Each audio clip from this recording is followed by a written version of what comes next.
하나님 아버지 감사합니다. 우리에게 믿음 주시고 또 평안한 삶을 주셔서 주님 앞에 나와 기도하고 또 예배하고 복된 말씀 들을 수 있도록 인도하여 주시니 감사합니다. 우리의 마음을 활짝 열어 주의 성령께서 주시는 음성을 듣고자 하오니 말씀을 통해서 주시는 하나님의 음성을 듣고 다시 한번 믿음이 일어나서 승리하는 우리의 복된 성도들 다 될 수 있도록 주님께서 은혜 베풀어 주시옵소서. 감사드림 예수 그리스도의 이름으로 기도하옵나이다. 아멘. 오늘 말씀의 제목은 세상의 소망 예수 그리스도라는 제목입니다. 희망 고문이라는 말을 혹시 들어보신 분들이 많이 계시리라고 생각합니다. 사진적인 의미를 보니까 이렇게 되어 있더라고요. 어떻게 해도 절망적인 결과만이 기다리는 상황 속에서 작은 희망으로 인해 오히려 더 괴롭게 되는 상황을 일컫는 단어. 무슨 말입니까? 아예 조금이라도 희망이 없으면 그냥 다 포기해버리고 손을 뗄 수가 있는데, 이 신락 같은 이 희망이 좀 보이는 것 같아서 어떤 괴로운 상황이 지속되는 그러한 것을 가리키는 말입니다. 이런 경우들이 우리의 삶에서도 종종 경험될 수 있지요. 조금만 더 노력하면 그것을 이룰 수 있을 것 같아서 그동안 계속 실패를 했지만 그래도 그것을 좀 놓지 못하고 다시 한번 해보자 하는 경우들이 있습니다. 그런 경우들은 그래도 좋은 경우일 수 있죠. 그러나 그 사기를 당하는 경우들도 이런 것들이 좀 적용이 됩니다. 처음부터 대충 보면은 거액의 피해액이 생기는 게 아닙니다. 처음에는 작은 금액이죠. 이 정도 투자하면 된다 해서 투자를 했는데 그게 잘 돌아오지 않을 때 어떻게 얘기합니까? 원래 이런 상황이 아닌데 어떻게 이게 잘 안 되는 것 같다. 조금만 더 돈을 넣으면 더 많은 돈을 얻을 수 있다 하면서 자꾸 희망을 주니까 조금씩 투자한 금액도 이제 생각이 나고 계속 집어넣다 보니까 이 액수가 점점점 커져서 나중에 큰 손실을 보는 경우들이 있게 되는 일도 생기는 거죠.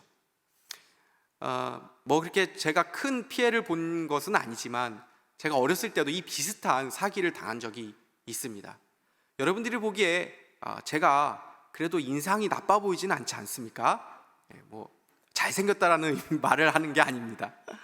그런데 착하다는 소리를 어렸을 때 좀 자주 들었었는데, 좋게 말하면 착한 거고 안 좋게 말하면 어리숙하다라는 그런 말이죠.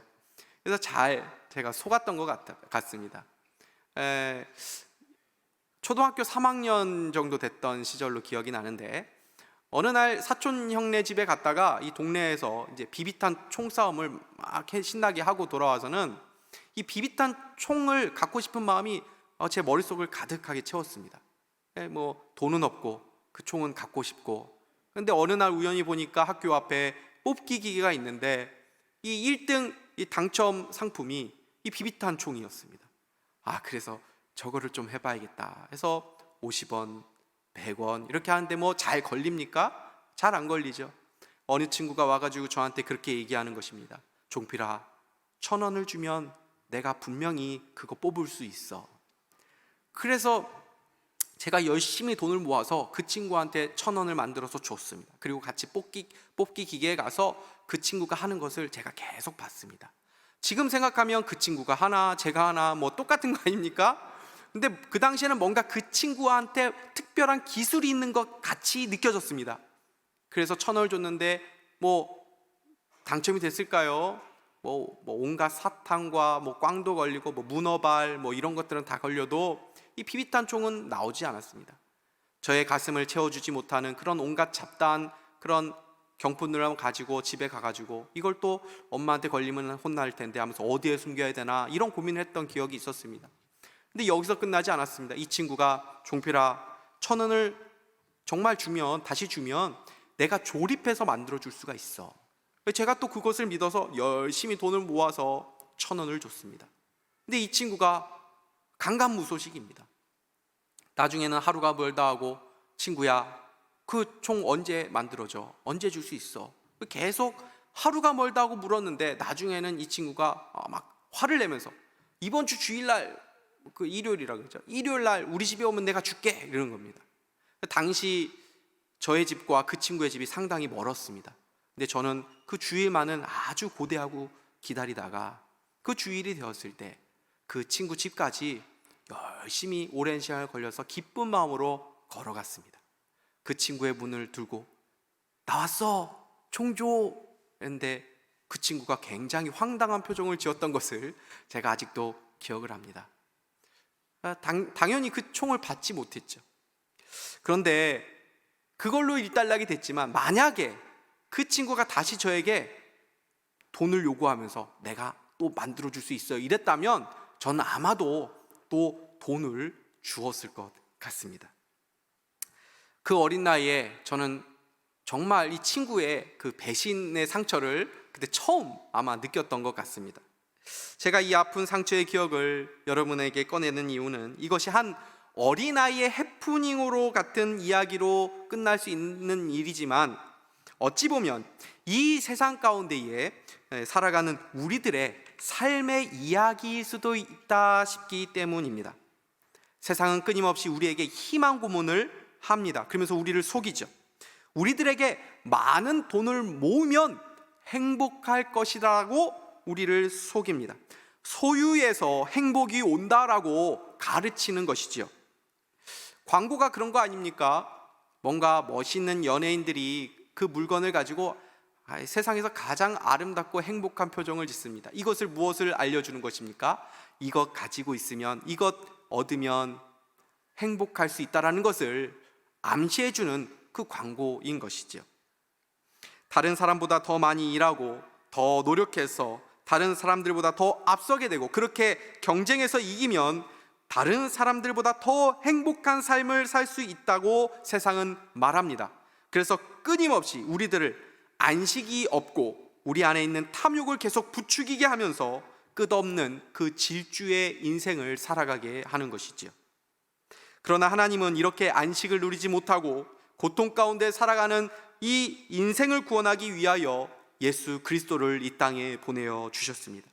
예수님께서 주시는 구원은 단지 죽고 난 이후에 천국에 들어가는 것만을 의미하는 것이 아닙니다. 예수님을 믿으면 우리는 영생의 삶을 살아가게 됩니다. 이 영생의 삶은 죽지 않고 오랫동안 살아가는 삶이 아니라 하나님과의 관계를 맺으면서 그 하나님 안에 있는 그 풍성한 삶, 세상의 방식대로 살아가는 삶이 아니라 하나님 나라의 방식대로 하나님 안에서 주시는 이 세상에서 결코 누리지 못하는 그 하나님 나라의 삶, 그 새로운 삶을 살아가는 것이 바로 영생이라는 것입니다. 오늘 읽은 요한복음 5장은 축제로 시작되고 있습니다. 1절을 보시겠습니다. 그 후에 유대인의 명절이 되어 예수께서 예루살렘에 올라가시니라. 여기서 명절이라는 것은 한마디로 축제, 이 페스티벌을 말하는 것입니다.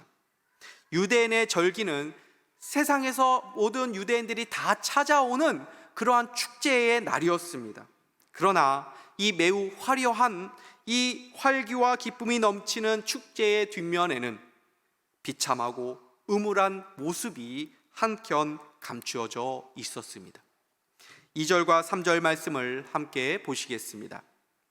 예루살렘에 있는 양문 곁에 히브리 말로 베데스다라 하는 못이 있는데 거기 행각 5이 있고 그 안에 많은 환자, 맹인, 다리 저는 사람, 혈기 마른 사람이 누워. 거기까지 읽겠습니다. 감사합니다. 이 예루살렘 성은 총 8개의 문이 있었습니다. 우리가 사도행전을 보면은 베드로와 요한이 성전 그 옆에서 안진뱅이를 고치는 사건이 나오는데 이 미문이라고 그랬죠. 아름다운 문이라고 해서 미문인데 이 미문 또 양문, 양문이라는 것은 뭐 양쪽 문이 아니라 양의 문, 동물을 얘기하는 겁니다. 양문이라고도 하고 사자문이라고도 하는데 그 양문도 있었고 뭐 헤롯문도 있었고 해서 8개의 이름이 다 있는 그 문 중에 양문이라고 하는 그 문 옆에 이 베데스다 연못이 있었다라는 것입니다. 거기에 많은 병자들이 기거하고 있었다라는 것이죠. 예루살렘은 축제와 기쁨의 장소였지만 그 뒤에는 하나님의 저주를 받은 것으로 간주가 되어서 인간다운 대접도 받지 못하고 아주 비참하고 가장 인생의 밑바닥의 삶을 살아가는 사람들이 있었다라는 것입니다. 이것이 우리 사람들의 세상의 모습 혹시 아니겠습니까? 예루살렘의 축제는 모두가 함께 기뻐할 수 있는 축제가 아니었습니다. 그들만의 축제, 그들만의 리그일 뿐이죠. 이 축제는 오히려 아픈 사람에게는 더 상대적인 박탈감과 외로움과 비참함을 안겨줄 뿐이었습니다. 그런데 세상과 베데스다만의 그 큰 담만 있었던 것이 아닙니다. 베데스다에서도 큰 담이 또 그들의 세계 가운데 있었습니다. 베데스다에는 하나의 신화가 전해 내려왔는데, 그것은 가끔 천사가 못에 내려오는 데가 있는데 그때에 물이 움직임이 있을 때에 가장 먼저 들어가는 병자가 낫게 된다라는 그러한 신화였습니다. 아마도 베데스다 연못은 지금으로 말하면 이 간헐천 이 연못으로, 그 온천으로 그렇게 추정을 합니다. 그래서 뭔가 이렇게 움직일 때가 있었던 것 같습니다. 그리고 그 온천의 효과를 어느 정도 봤던 사람이 아주 가끔 있었던 것 같습니다. 그러나 그런 일은 극히 드물게 일어난 일이었죠. 그럼에도 희망이 없던 사람들에게는 그 일은 자기들에게도 얼마든지 일어날 수 있는 그 희망이었습니다. 그들은 하나님께서 그러면 어떤 사람에게 은혜를 베풀어 주실까 하는 것을 생각을 했고, 그들 나름대로 은혜를 받는 하나의 공식을 만들었습니다. 물이 진동하는 그 현상은 보이지 않는 천사가 내려와서 일으키는 현상일 것 같은데, 그때에 가장 먼저 들어가는 사람이 낫는구나 하는 그 공식을 만든 것입니다. 즉, 하나님이 그 첫 번째, 그 1등에게만 특별한 은혜를 베풀어 주신다는 그런 논리지요. 이것이 어떻게 보면 세상의 논리고 우리들의 논리가 아닐까 하는 생각을 합니다. 얼핏 보면 상당히 공정한 기준처럼 보입니다. 그러나 실제로는 공정하지 못한 기준이었습니다. 3절을 보시면 베데스다 연못에서 고침을 받기 원하는 환자들의 대표격으로 어떤 환자들이 나옵니까? 그 안에 많은 병자, 맹인, 다리 저는 사람, 혈기 마른 사람들이 누워 물의 움직임을 기다리니. 맹인은 물의 움직임을 볼 수 있는 사람입니까? 다리 저는 사람, 혈기 마른 사람은 이제 중풍병을 앓는 사람을 말하는데 거동이 불편한 사람들입니다. 이런 사람들이 물이 동할 때, 물이 움직일 때에 가장 먼저 들어가는 일은 불가능한 일이죠. 즉 베데스다 연못은 그들에게 있어서 사실 그림의 떡이었던 것입니다. 베데스다라는 이름은 베트, 헤세드, 베트가 뭡니까? 집, 헤세드 우리가 잘 알죠? 긍휼. 그래서 긍휼의 집, 자비의 집이라는 그런 의미를 가지고 있습니다. 그러나 베데스다는 그들에게 철저히 무자비하고 또 차별적인 공간이었습니다. 베데스다에 행각 5개가 있었다고 하는데, 행각이라는 것은 지붕이 덮여있는 이 정자 5개가 있다라는 말입니다. 그만큼 그 연못이 상당히 컸다라는 것을 알려주는 것입니다. 그만큼 많은 환자들이 있었다라는 것을 추정하게 합니다. 그만큼 치열한 경쟁이었다라는 것을 알려주는 것입니다. 서로가 비슷한 처지에 있었기 때문에 서로 동병상련을 느끼면서 서로의 아픔을 공감해주는 그런 좋은 친구가 될 수도 있었겠지만, 베데스다 연못의 그 전설은 그들 모두를 다 경쟁자로 만드는 것이지요. 해마다 전국의 수험생들이 입시를 치르게 됩니다. 얼마나 치열합니까? 점수 1, 2점에 이 등급이 달라진다고 합니다. 한 반의 친구들이 모여 있지만 모두가 경쟁자들입니다. 내가 그 친구보다 앞서지 못하면 뒤서게 됩니다. 가로로 줄을 세우는 것이 아니라 세로로 줄을 세워지기 때문입니다. 공무원 시험이나 또 취직 같은 것도 얼마나 경쟁률이 치열합니까? 친구들과 동료의 기쁨을 같이 나눌 수 있지만 그들의 기쁨이 나의 기쁨이 되기가 너무 어려운 현실입니다. 어쩌다가 자신의 인생을 나누고 인생의 아픔을 나누는 친구가 생겨도 물이 움직이는 순간 그 모두가 다 경쟁자가 되고 마는 것이지요. 베데스다가 주는 또 하나의 고통은 베데스다에 있는 모든 사람들을 결국 다 절망에 빠뜨리게 된다라는 것입니다. 모두가 물이 동하는 순간만을 기다립니다. 그런데 언제 물이 동한다고 말씀하고 있습니까? 가끔입니다. 가끔. 이 단어가 참 우리를 고통스럽게 만듭니다. 언제인지 알 수가 없죠. 1년에 한 번인지, 일주일에 한 번인지, 한 달에 한 번인지, 아침인지 밤인지 알 수 없습니다. 그러니까 화장실 한번 편하게 갈 수 있겠습니까? 잠을 한번 제대로 잘 수가 있겠습니까?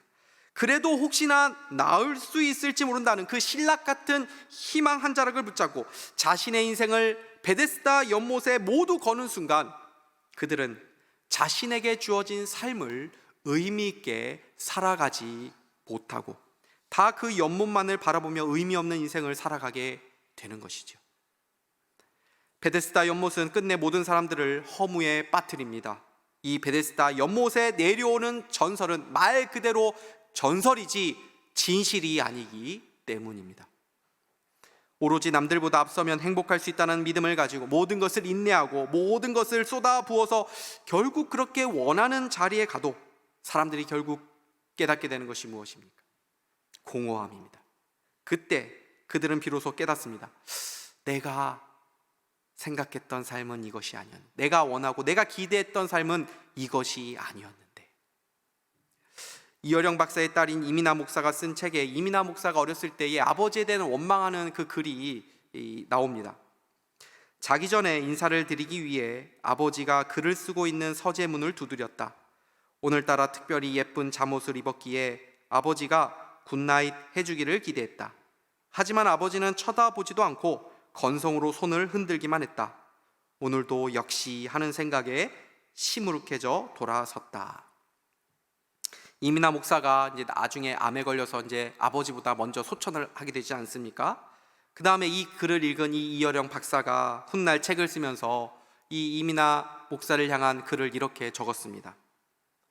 나는 어리석게도 하찮은 굿나잇 키스보다는 좋은 피아노를 사주고 널 좋은 승용차에 태워서 사립학교에 보내는 것이 아빠의 행복이자 능력이라고 믿었다. 하지만 나는 이제서야 느낀다. 사랑하는 방식의 차이가 아니라 나의 사랑 그 자체가 부족했다는 사실을. 옛날로 돌아가자. 나는 그때처럼 글을 쓸 것이고 너는 엄마가 사준 레이스 달린 하얀 잠옷을 입거라. 그리고 아주 힘차게 서재문을 열고 아빠 굿나잇 하고 외치는 거다. 약속한다. 이번에는 머뭇거리고 서 있지 않아도 된다. 나는 글 쓰던 펜을 내려놓고 이따만 책장을 덮어두고 두 팔을 활짝 편다. 너는 달려와 내 가슴에 안긴다. 내 키만큼 천장에 다다를 만큼 널 높이 들어올리고 졸음이 온 너의 눈, 상기된 너의 뺨 위에 굿나잇 키스를 하는 거다. 굿나잇 미나야, 잘 자라 미나야. 그리고 정말 보고 싶다. 열심히 살아왔는데, 그것도 자신의 가정을 위해서 열심히 일한 것이었는데도 오히려 그 사랑하는 가족에게 아픔을 줄 수도 있고 또 훗날 후회가 되기도 하는 것이 바로 우리들의 삶 아니겠습니까? 이것이 바로 베데스다 연못에 사는 우리 모든 사람들의 인생의 모습일 수 있다는 것입니다. 그런데 이러한 절망과 죽음의 베데스다 연못에 소망이요 생명 되신 예수님이 찾아오십니다.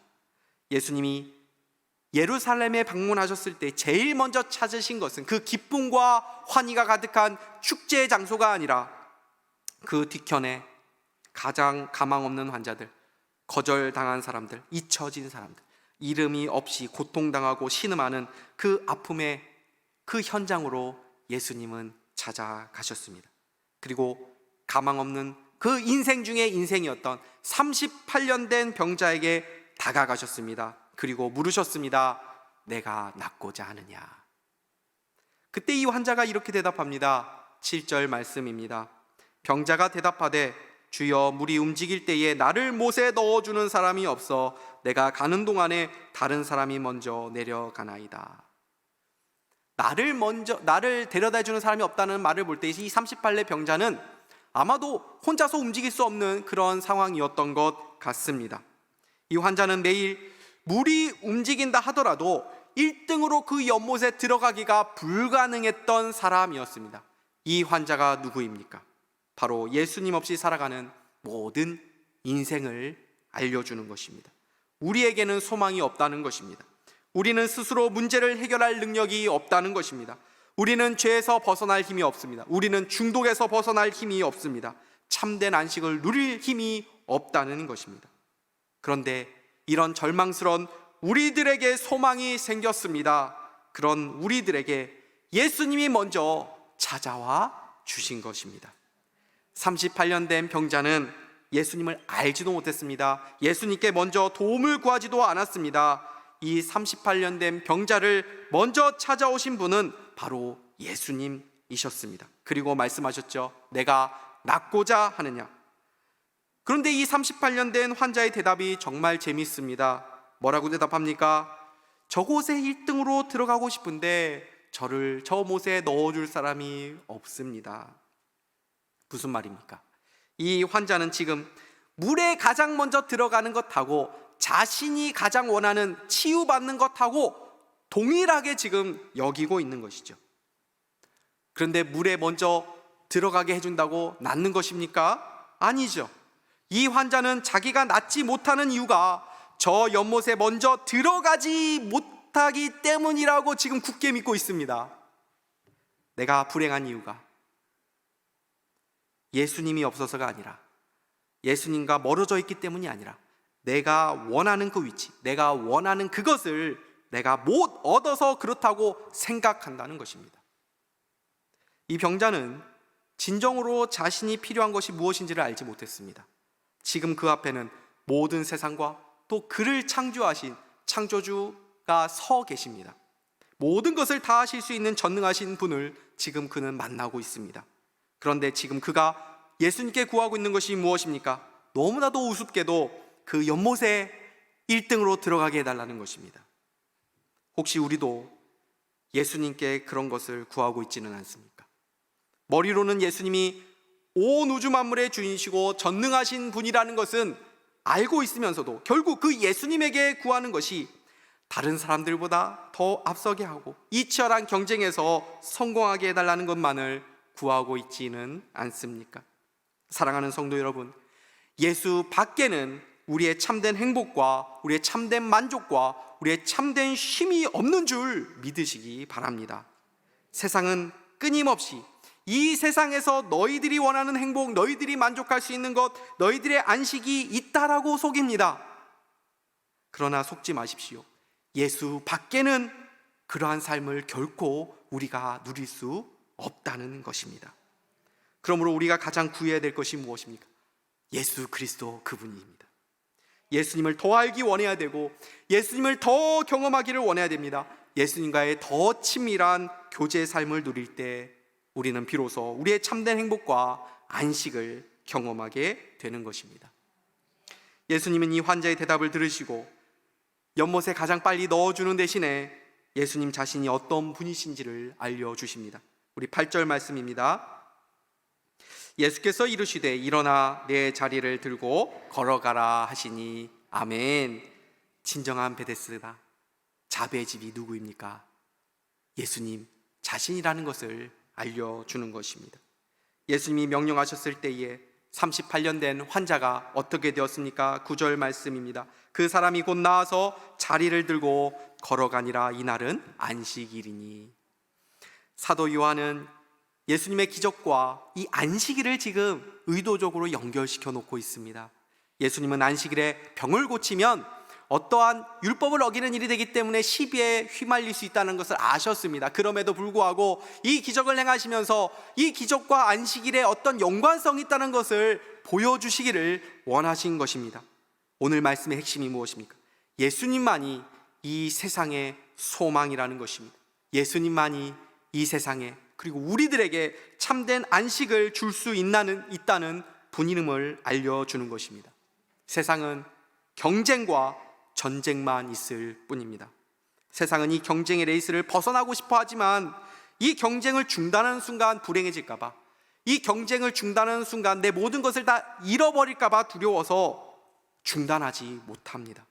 멈추고 싶어도 멈추지 못하는 것이 예수 없는 삶의 모습입니다. 그런 인생들을 향해서 예수님께서 뭐라고 말씀하십니까?